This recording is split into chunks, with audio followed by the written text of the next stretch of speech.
nonetheless. I'll start by saying, man, it feels good to be in the blue team room. Woo! I went and watched the first talk in the red team room to support a good friend colleague of mine. While the talk was great, the room was horrible. The lights were out. Everybody was wearing hoodies. It smelled bad. It was my thing, so I'm glad to be able to sign people here. They're going to get a great introduction. I won't spend too much on that. But I spent most of my previous career in the Department of Defense building and leading various forms of security operations centers, basically catching bad guys. I do that now for fire. I spend most of my time trying to figure out ways to build a better mousetrap and investigate what gets called a mousetrap, which is not always the prettiest thing you gotta do. Aside from that, I am barbecue pitmaster. I'm from the South, we're in the South, and my gosh, if you're going to be in the South, I would love a picture of ribs in your presentation. Yeah. So there we go. I've read a couple books that are interested in tact analysis or network security monitors, and that'd be something you want to check out.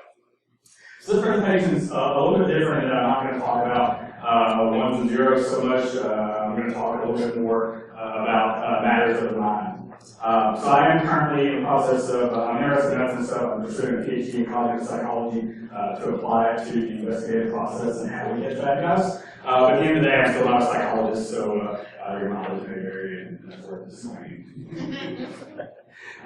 So I try to put a sentence with every one of my presentations that says ultimately what I hope people can get out of it. And the real thing to this presentation is the concept of metacognition, how it applies to the investigative process, and the benefits we can really derive from that.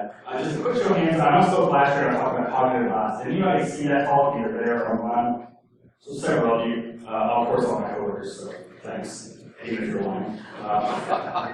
So we're going to talk about metacognition. And metacognition is a really big fancy psychology definition, but ultimately it's thinking about thinking. It's examining our thought processes and determining what's happening between left ear and right ear that helps us solve highly complex problems.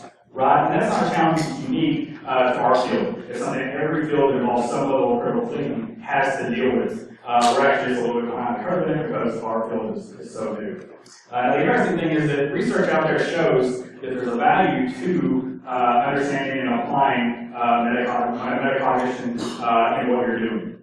Right? And two components. So one is knowledge of cognition, so that's ultimately understanding how you think, how you approach complex problems. And the other part is regulation of cognition. So it's taking what you understand and applying it to what you do. Other fields, again, are very good at this. Medicine is one of them. My wife is a medical doctor, and part of her training, we talk about this, really very little of her training, prospectively speaking, is focused on drugs and medicine and diseases and ailments. A lot of it's how to think clinically, how to approach things, how to do diagnosis from a cognitive sense. Deductive analysis and things like that. So other fields do this too, and we need to start doing more of it. That's kind of my thesis statement on this, is we need to do more of it, and if we do, we'll be better at, again, catching bad guys. So we're going to talk about metacognition and the concept and the kind of frames the investigation. We boil down to what all of us do. Doug gave a good example of it yesterday when we talked about good versus evil. And really the construct we use as blue teamers to frame good and evil and find bad guys over the investigation. Whether you're a triage analyst or a malware analyst or a reverse engineer, ultimately you're doing some type of investigation, right? How many people in here do some type of investigation as part of their daily job? Most, very nearly everybody, right? Like how many analysts do we have here as far as you get alerts and you investigate them and you do stuff with that? Several of you. Great. So we're going to phrase things in terms of an investigation. So, what happened? Is there a bad guy? If so, what did you do? By the way, does anybody know, there's a lot of things I guess all bad guys have in common, but there's one big thing that I think applies to any bad guy no matter what. What makes them a bad guy? Anybody have any thoughts? The hoodie. The hoodie? That's it. No, that's not the answer. Motivations? Yeah, I think so. So the big thing is, the way I phrase this is ultimately all bad guys want to steal something from you. Right? And we think about that in different ways, right? Stealing something can be something tangible, like intellectual property, actual physical item. It can be something a little more nebulous, like your time, your resources, your reputation for that matter, especially for big corporations, that reputation matters, and that damage that hurts a lot of people. So attackers ultimately want to steal something from you. So that's a little bit of an aside. So we're talking about perception and reality. I showed the same slide last year, and the big thing to understand is we have perception over here, we have reality over here. And there's a gap between them. So we have to acknowledge those are two separate things. Perception is how we see and interpret the world, and reality is how it exists. Now there's a whole existential discussion about whether reality is real and all that, and that's outside of it. But ultimately, you have perception to reality, and investigation in most cases is simply getting from perception to reality and hoping the reality is correct. Right? Now, I'm drawing perception to reality here as a straight line, but in most cases, it's actually a little bit more like this. You have multiple paths you can take, various options within those paths, and when you get to reality, a lot of times you really have no way to validate whether you're there. But when you are there, you hope you're taking the right path. Now, the trick is how we navigate this kind of web of perception reality is based on two main things. One is our mindset, where we see the world, and the other are our biases. So if you saw me talk last year, I talked pretty much exclusively about biases. That's out there online if you want to look at that. Do so, I'm not going to delve into that too much here. Biases are part of that, but the other is really focused on mindsets. Now, mindset as a person is shaped by really everything. It's shaped by where you're from, your parents, your family, your friends, your experiences, both good and bad. Mindsets are not a good thing, they're not a bad thing, they're just a thing. They can affect us both positively and negatively. So that's what, when we see the world, that's what we see the world through our mindsets. The interesting thing that the research shows us is mindsets are very quick to form and very resistant to change. Right? Humans are inherently judgmental. We don't hear that, we are. We judge people, we judge situations, it's just what it is. Not a good thing, but that's where we are. See, the important thing to understand this is the concept of what I just will call initial blur. So when we're presented with a really complex cognitive challenge, we have some level of blur, right? And that's when we talk about our perception, it's blur. We don't know if it's reality. We have to do some critical thinking and pull in data sources, we have to get to that reality. Now the thing with initial blur is, and what research in other areas shows us, is that the higher the initial degree of blur, the harder it is for us to get to a more accurate perception of reality. Right? So if things are just a little nebulous, you kind of know what's going on, but not really, versus you really have no idea and just all the data's out there, there's a big difference. It's not just the time it takes to go out and get the data, it's the ability for our mind to put it together. That's kind of a big deal, especially in terms of like alert investigation, right? If you have an alert that comes to you and you have all the data you need to investigate right there, you're diminishing that initial alert. And that's very helpful. Versus if you have to go out and go to multiple data sources and get all that data, you have to go to the host, and you have to go to the network sensor, and you have to go to whatever else and pull that back, and you don't necessarily have that complete picture. At first, it's not really very diminished. Now, that's something we can't really hopefully do a lot about, but there are some things we can do. A couple of examples. One obviously is providing relevant information up front when you can. That's pretty helpful. The other thing is moving towards the concept of what I call realistic time learning. Everybody talks about real-time learning. I'm sure somebody knows the stat. I'm sure that part of the room definitely knows the stat. What is the average time from breach to detection? 200 days. Yeah, it's a little over 200 days, right? So if the average time from breach to detection is 200 days, is it reasonable to all of a sudden say, we want to catch every breach at real time, like the second it happens? And that's setting the bar maybe a little high? I think so. And ultimately, the fact of the matter is, when an attacker gets in, when he first breaches the network, he's not done. And it really hasn't accomplished his mission. The goal isn't to stop the attacker from getting in at this point, in my opinion. It is to stop the attacker from accomplishing the mission, from stealing the data. That's hard. I make fun of the red team guys, but their job is just as hard as ours. And I don't really like to hear that, but it's very difficult once you get in. That's a lot of times when this challenge starts. That's when you have to move around, get past other controls, find the data that you need to find. I still find data on my own network, let alone someone else's. So that's a problem sometimes we don't relate to. So realistic time of learning is using processes, designing processes we use to analyze data in a manner that is delivered to us more completely, as opposed to just giving us an IDS alert and nothing else. Right? I'm perfectly fine with an alert coming in 4 hours after the initial detection, even maybe 4 days after the initial detection. If it gives me a whole lot more information, it's a lot more enriched, it's a lot more actionable, and has a lot more information that I can use to go forth and investigate further. That's what I talk about when I talk about realistic time learning. That's something we're not really doing a lot as an industry right now. Everybody wants real time, and I just don't think real time is realistic. The other thing is formalization of the triage function. So when I say that, I talk about the process of getting an alert, putting together what little information you need to make a very preliminary decision on whether it's a quick false positive or needs more investigation. So I believe you get more out of your analyst in terms of cognitive workflow when you break that off as its own function. So what I'm talking about here in big organizations is 2 levels of analysis. So your alerts come in. Your triage analysis gets the first alert, gathers information, makes a recommendation, passes it on to someone else. And there's one reason beyond initial alert why that makes sense. One is bias, as we talked about before. Analysts form biases, and that may shape the investigation, so we hand that off to another analyst. They can then usually apply their different biases, and then you eliminate some of the biases at that point, so that's very helpful. Obviously, that's not very realistic with small organizations. Partner analysis is a good way to do that there. One analyst who gets the alert, does the initial information gathering, puts it together, makes a recommendation, passes it to the next analyst, and then that's when the second part. You can flip it back and forth between days. But I think formalization of the triage function is incredibly important for that area. Another thing I want to talk about is inattentional alignments. So attention is really neat because it basically allows us to focus on things. Many of you are focused on me, so you're focused on your phones. That's not too. Many of you are focused on me. And it's our attention span that lets us do that. Now, I think we all know that attention is somewhat of a finite resource. Many of you are listening to me now, may not be listening to me in 10 minutes. I get it, that's fine. We just had to ask, very nice much.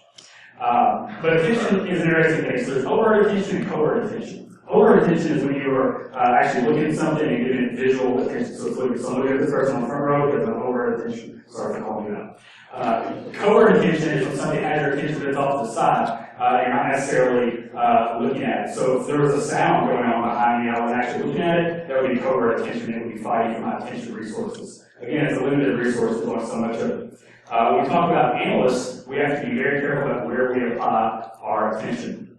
Because there's a lot of things right in front of us. And our tools don't always do the best job. So for instance, I'm glad the screen is big because the text is small, but this is a TCP output. And there may be a couple things people find anomalous. Does anybody find anything, and if you read my blog, you've seen this since it's spoiled. Does anybody see anything maybe a little more anomalous than something else?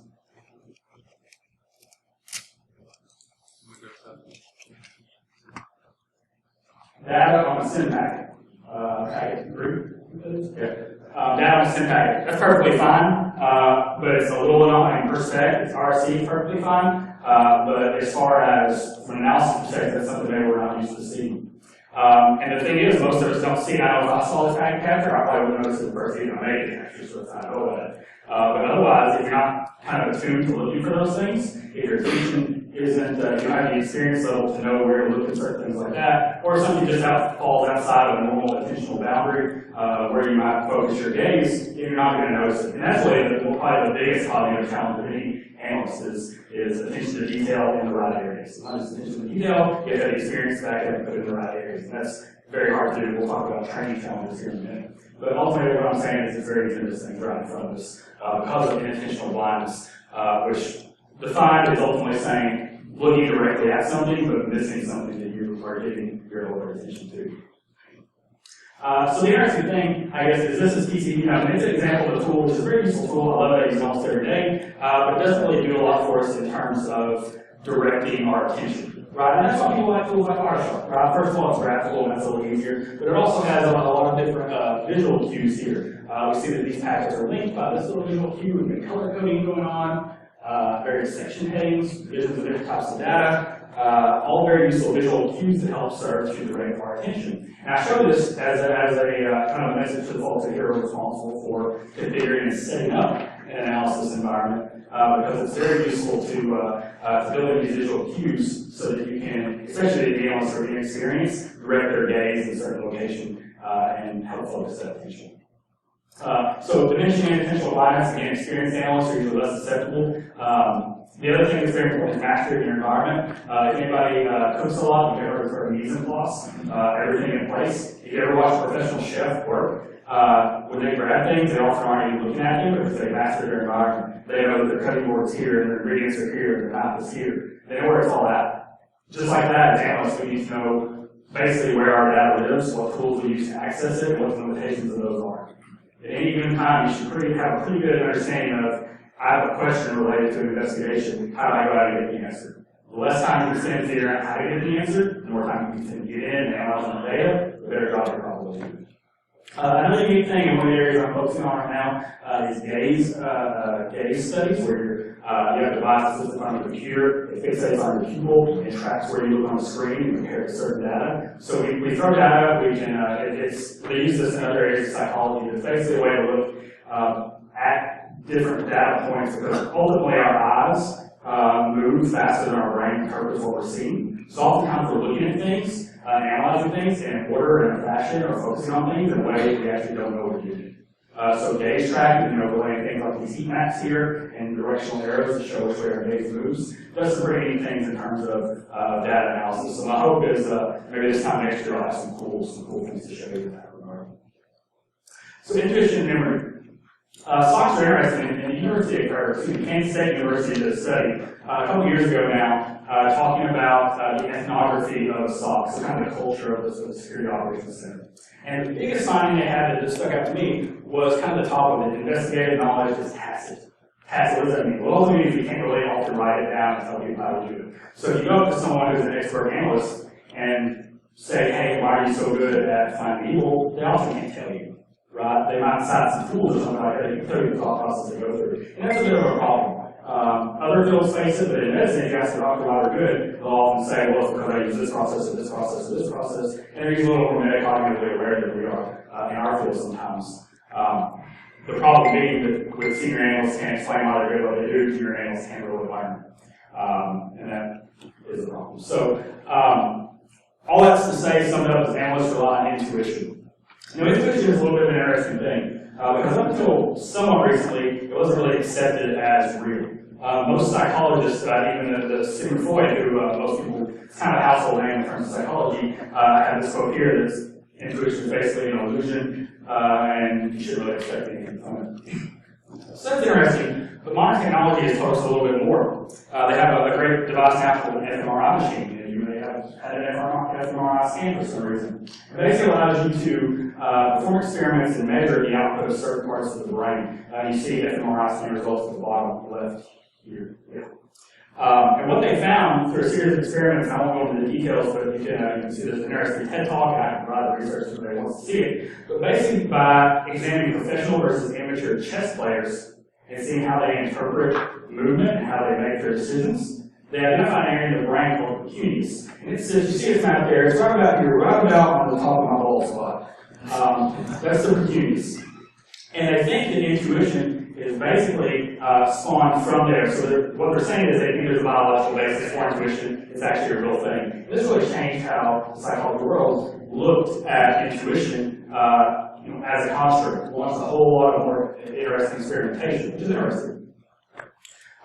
So I don't have a lot of time, but I want to step aside and talk about memory for just a second. Memory, very simply, there's a lot of models for it, a lot of ways to explain it. The most common is this right here. Sensory, short-term, long-term. You think of sensory is if you're looking at me, close your eyes, and if you see the screen on your eyes for just a second, that short second is kind of sensory memory. Short-term memory is called working memory a lot of the times, and it is ultimately the memory model we use when we're actually solving problems, which are our near-term memory. You have to repeat something frequently to keep it kind of fresh on your mind. We use short-term memory.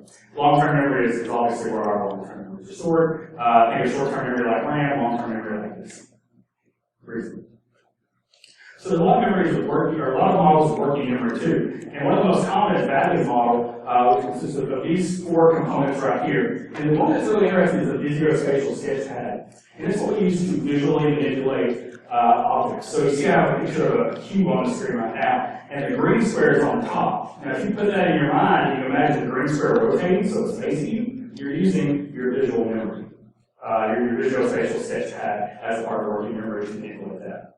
Right? And the interesting thing about the visuospatial sketchpad is that it also will be mapped to the precuneus. Right? So the general hypothesis right now is that people believe that intuition is strongly related to our ability to visually picture solving problems. And that changes a lot of things. Right? Like we know that if we have a lot of complex data, like visuals help us parse it. But even for like very simple problems, the ability to picture things could be one of the big keys to greatly increasing the human cognition and perception for reality gap, or decreasing the gap, and increasing our ability to solve problems. Right, so that's very interesting. And if you think about a lot of other fields, it kind of applies too, right? You talk to expert chess players, they'll say they can see the board, they can see 5 or 6 steps ahead. Talk to stockbrokers, they can see the patterns that go on. Even musicians can say, virtuoso expert musicians are often quoted saying they can see the music beyond just hearing it, right? And that could very easily apply to the world of security investigation as well. So how do we apply that? Well, there's a lot more research to be done there. Very simply, the first thing is draw a picture because your brain's probably trying to do that anyway.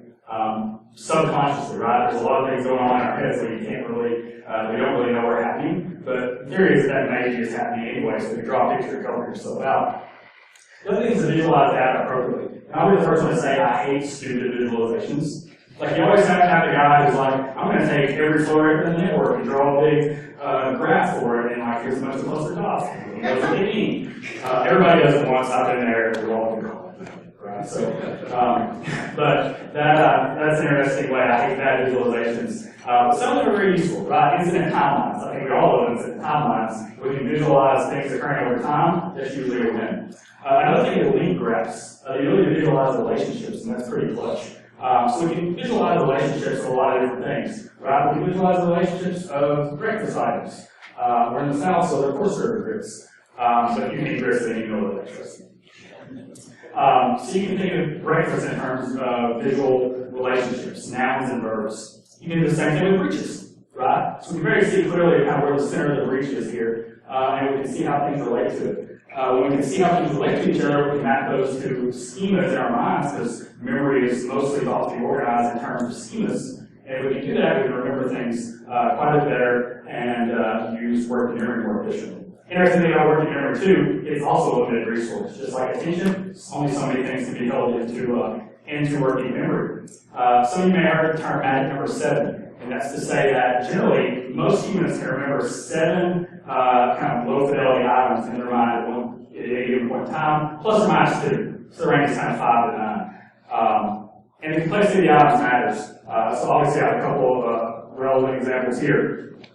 So if I, as an analyst, am trying to solve a very complex problem and piece together a lot of different pieces of the puzzle, and I have to remember this, then that's going to take up part of my working memory and really decrease my effectiveness versus remembering something like this. Now, granted, we all know there are follies to just trying to associate with it as a file name because it can change and so on. But it's important to understand these capacity limitations.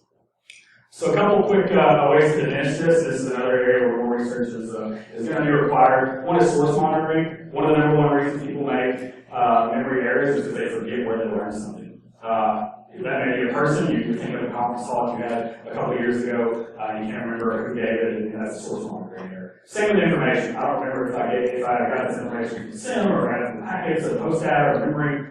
I don't know. The other thing is chunking. And chunking is an area, especially in this area where there's not a lot of research, but basically the ability to group things together similarly. And this is the technique people use to remember, pi to 100 digits. Chunking like numbers together and dissecting them somehow. The ability to chunk information in our tools and how we do analysis in that way.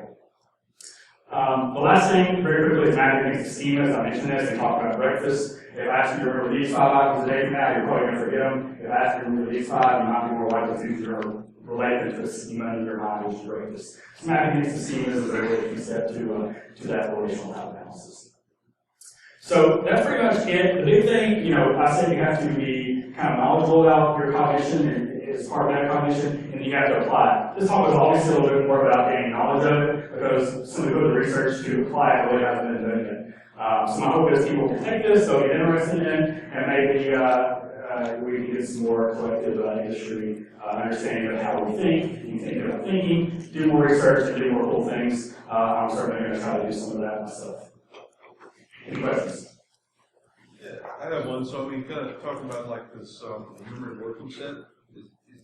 And we kind of see that with like jargon and words. Do you think that that's something that would be good for an incident response team to kind of come up with here's the shortened versions of all these things and we all agree on it, so it's easier to Yeah, sure. I mean, it's all about, the question is kind of the common nomenclature really amongst your team. And that's certainly good. I mean, when you consider that the working memory is a finite resource, the more time you have to spend translating a word you don't know to a concept you do know is time you can spend doing other things that are more important. Besides adjusting how you look at your Wireshark console, how are you applying this in your day job? What other ways would you have to do it?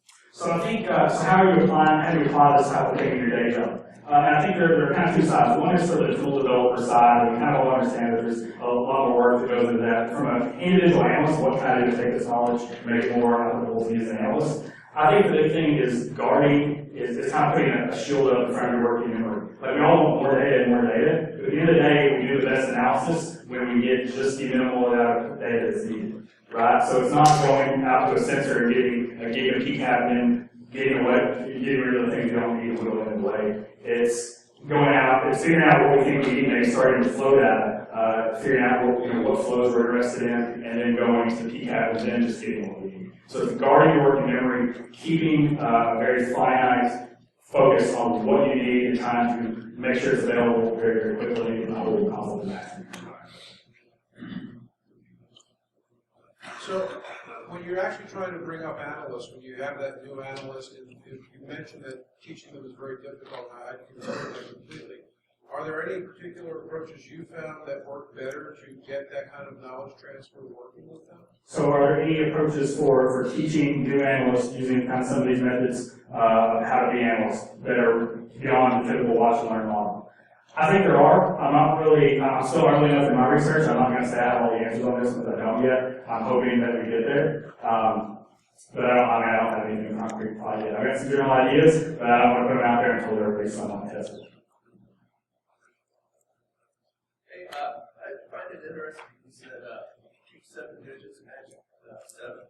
But I've heard that you can see 30 distinct things in your view at a time. And then to go with that, I always heard that Einstein and Hawking they'll convert problems into geometric problems and then work those out between their heads. So maybe there's a correlation between the two. Absolutely, and I think what you're talking right there is the schema thing, right? Like those guys, they have schemas for these computations, and they can take all these things they couldn't remember otherwise, fits into the schema that is a mathematical computation, and understand that very well, then that's their cognitive shortcut to remembering all of those things for sure. Okay, great talk, Chris. We've got a couple giveaways.